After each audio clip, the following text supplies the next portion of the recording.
ఇక కేంద్ర election commission తో కుమ్మక్కై బీజేపీ ఎన్నికల్లో గెలిచిందన్న మాజీ సీఎం కిరణ్ కుమార్ రెడ్డి వ్యాఖ్యలకు మాజీ పీసీసీ చీఫ్ రఘువీరారెడ్డి కౌంటర్ ఇచ్చారు.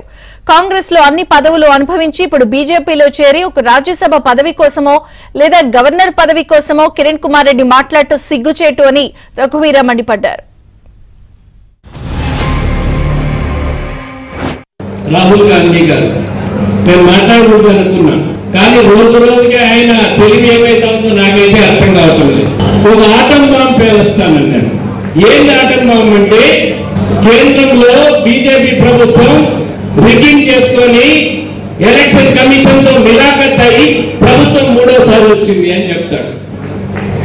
కొంచెమన్నా తెలివి కొంచెం ఉపయోగించాలి కదా. 2014లో వాళ్ళ కాంగ్రెస్ గవర్నమెంట్ ఉన్నప్పుడే దగ్గర 282 సీట్లు భారతీయ జనతా పార్టీ గెలుచుకొని 35 సంవత్సరాల తర్వాత మొట్టమొదటిసారిగా ఒక పార్టీకి పూర్తి మెజారిటీ వచ్చింది 2014. కొంచెం తెలివి ఉంటే ఉపయోగించాలి, లేకంటే తెలివి ఉండే వాళ్ళని పక్కన పెట్టుకోవాలి. మీరు కాంగ్రెస్ పార్టీలో ఉన్నప్పుడు కాంగ్రెస్ పార్టీ నుంచి లబ్ధి పొందినారు, అంత పెద్ద పదవి పొందినారు. మీరే విధంగా ముఖ్యమంత్రి అయినారు ఏమైనటువంటివి నాకు తెలుసు, మీకు తెలుసు.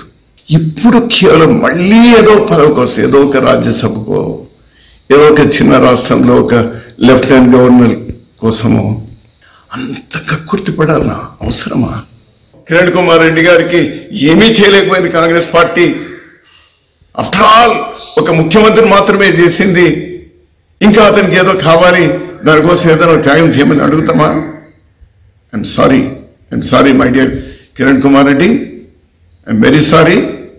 చాలా తప్పు మాట్లాడినావు. ఇలాంటివి కనీసం భవిష్యత్తులో పునరావృతం కాకుండా